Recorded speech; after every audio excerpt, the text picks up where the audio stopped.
Hey friends, Andrew here. In this video, I'm going to show you the YouTube download button can missing.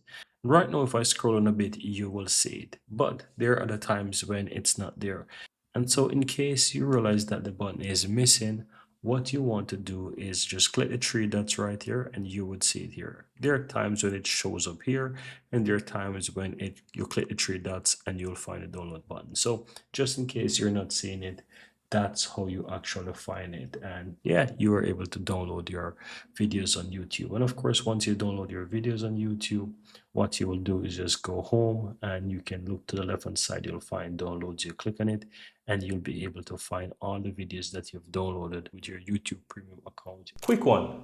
If you're finding this tutorial helpful, my team and I publish simply and easy to understand step-by-step tutorial daily. And I'd really appreciate if you hit that subscribe button to support our channel and of course so that you'll never miss out when we release videos just like this one every single day.